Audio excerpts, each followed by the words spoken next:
최고의 경제 전문가인 김영환 의원 나오셨기 때문에 제가 그렇지 않아도 최근에 그 한국 경제가 어느 정도 심각한 거냐 그러면 우리는 나빠 내수 나빠 수출도 나빠지고 있고 뭐 IMF 이후에 지금 굉장히 어렵다 이런 얘기를 듣는데요.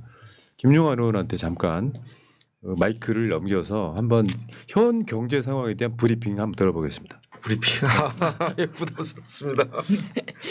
네. 일단 좀 PPT가 있는지 모르겠습니다. 제가 좀 준비해 있는 거 알면서요. 네. 이거 엄청 열심히 준비하셨어. 올려주시겠습니까? 준비 많이 해오셨습니다. 그 경제 성장률 전망치 좀 해줬으면 좋겠어요. 전부터 넘기시면 안 돼요. 네. 그건 다 우리가 했던 것들이고. 네. 경제 이야기. 그게 10페이지부터 아니에요?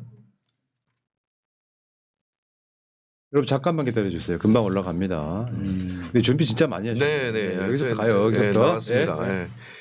그 지금 이제 내란, 계엄, 비상계엄 이후에 경제 전망치들이 수정이 되기 시작했어요. 그러니까 우리가 12월 3일 이 사태를 겪었잖아요. 그때부터 내수 소비 이제 추락이 이루어졌고 KDI가 2월 11일 날 수정 전망을 1.6%로 했습니다. 네. 그다음에 한국은행이 두 번에 걸쳐서 수정 전망을 해요. 예, 첫 번째 이제 11월 달에 1.9% 했는데 1.6에서 1.7. 그다음에 생각보다 더 심하네. 1.5. 그다음에 엊그저께 1.4까지 떨어질 수 있다라고 이제 얘기를 하고 있거든요. 기재부는 이제 별로 바꾼 게 없고요. 그냥 악순환이 시작된 거죠 지금. 그렇죠. 예. 근데 세계 주요 투자 금융기관들은 어떻게 보냐? 지금 원래 이렇게 자주 안 해요. 금융기관들이 예. 또 뭐 분기별로 한 번씩 한 달치 하는데 막 12월하고 1월하고 2월하고 계속 내거든요. 그만큼 대한민국 경제가 급격히 추락하고 있다는 걸 반증하는데 지금 CT하고 모건 스탠리가 1.2%까지 예상을 하거든요. 예, 그래서 1%대 성장을 그러니까 2% 이하로 우리가 성장했던 게 대한민국 역사에 딱 4번입니다.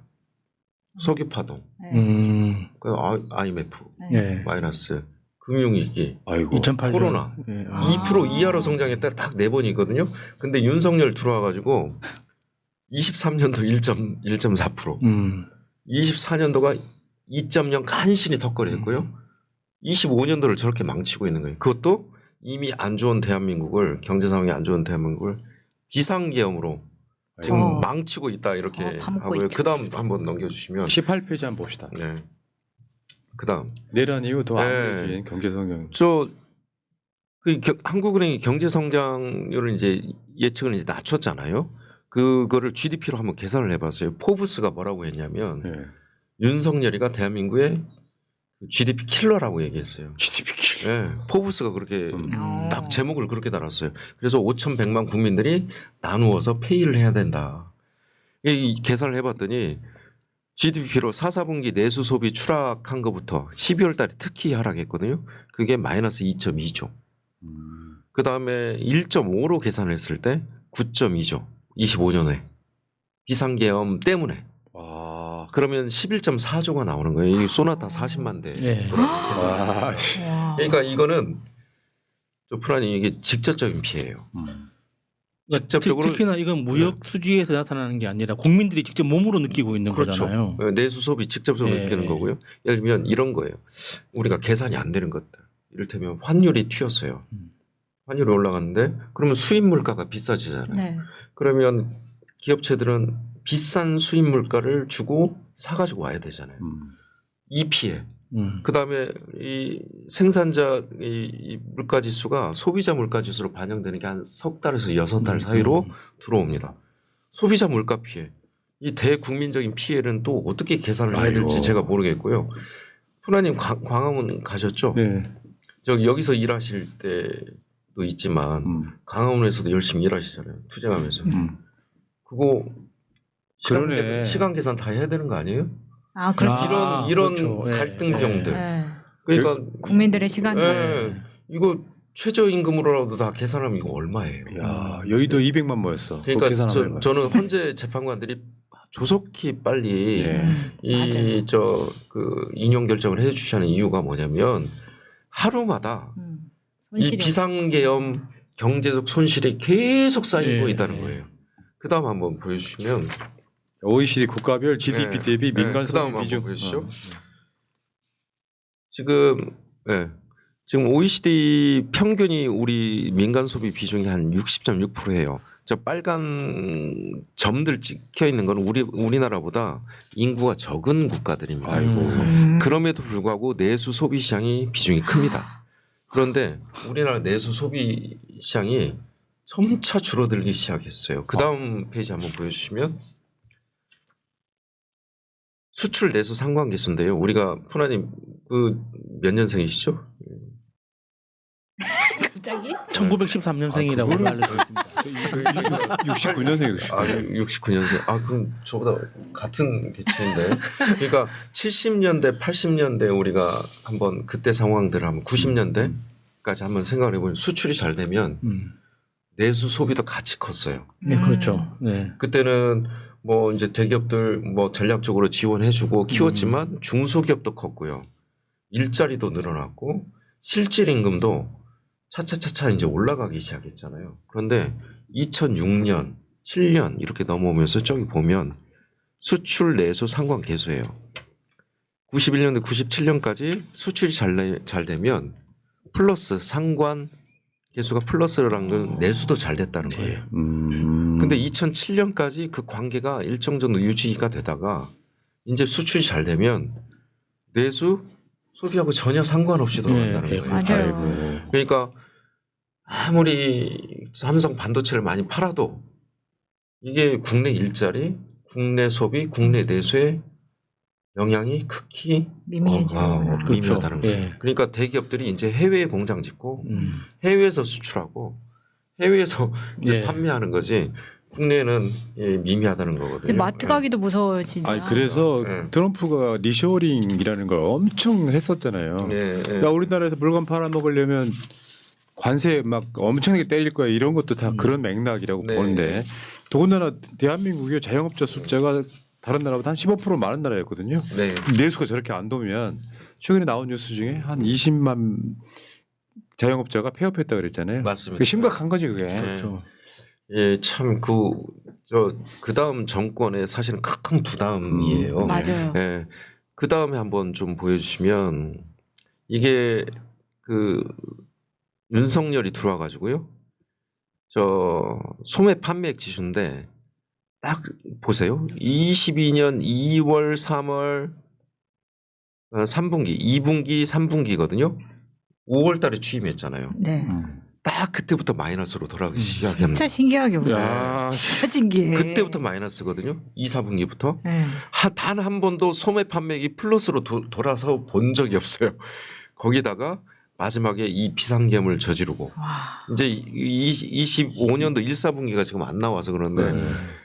이건 최장기간 11분기 연속 마이너스입니다. 여러분 저 22 예. Q2는 2쿼터 2분기 말하는 거니까 2분기. 예. 다 마이너스네 진짜. 예. 그러니까 어떻게 기가 막히지? 저것도 사람들이 너무나 잘 아는지 윤석열 딱 집권하고 나서 마이너스 다 돌아선 거예요. 그러니까 그림상으로는 오르락 내리락 하는 것 같아도 네. 결과적으로는 한 번도 플러스가 된 적은 없다는 다 거죠. 마이너스라는 예, 예. 그 다음 또 좀 한번 보여주시면 저것도 한번 경제 심리 지수도요. 저건 달 지수거든요. 언제부터 떨어지기 시작했냐면요.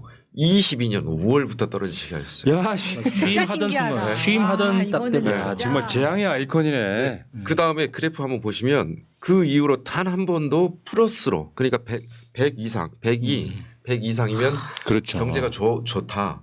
100 이하면 나쁘다. 이렇게 예상을 예, 하는데 예. 저 100선 근 기준으로 단 한 번도 올라와 보지를 못했어요. 거기다가 83.3이라는 게 어느 때면 12월 달. 아, 비상계엄. 네. 툭 떨어져서 와, 이제 조금 이제 소비가 좀 그 심리가 만회되는 수준. 근데 지금 다시 그러니까 조사하면 더 떨어졌을 윤석열 거예요. 탄핵 심판을 월요일 날 해야 된다고 제가 말씀드립니다. 빨리 해야 돼. 그러니까 윤석열 그 석방되고 나서 네. 그러니까 지금 그 골목 식당들 경기가 더 얼어붙었다고 하잖아요. 네.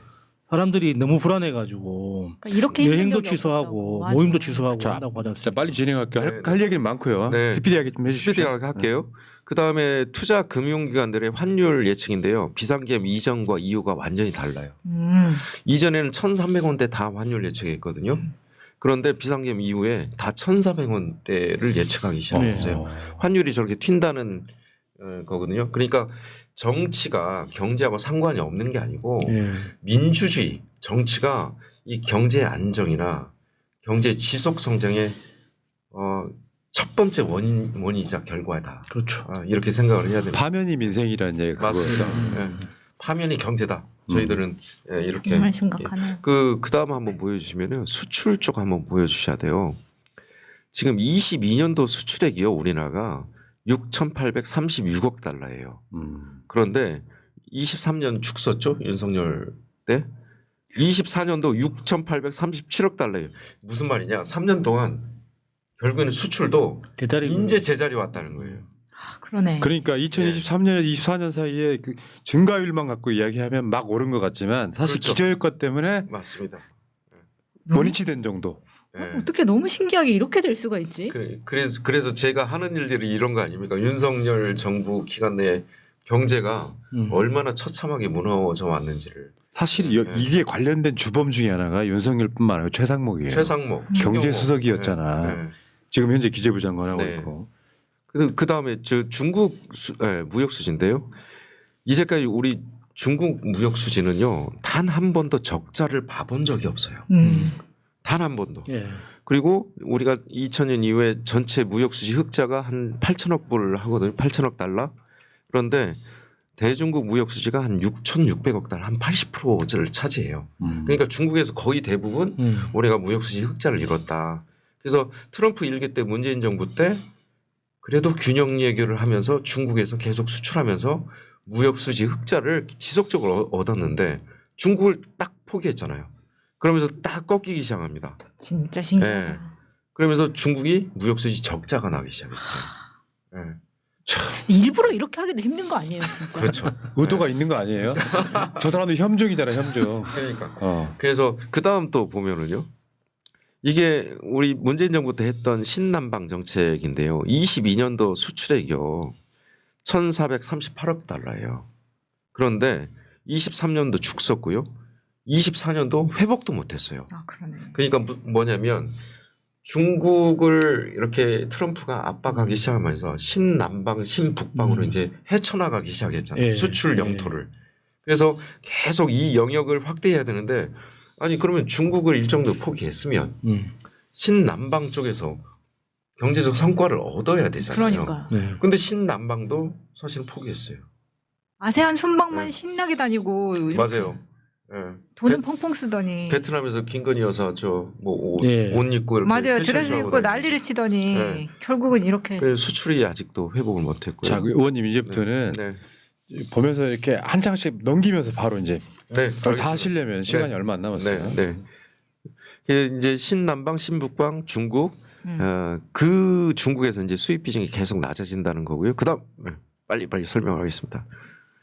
그다음에 러시아 있잖아요. 현대차 공장이 한 5천억 정도 지은 거거든요. 네. 러시아 1등 차입니다. 그런데 지금 14만 원에 그거 팔았잖아요. 이 진짜예요? 네. 예. 14만 원에 팔았어요. 진짜? 예. 네.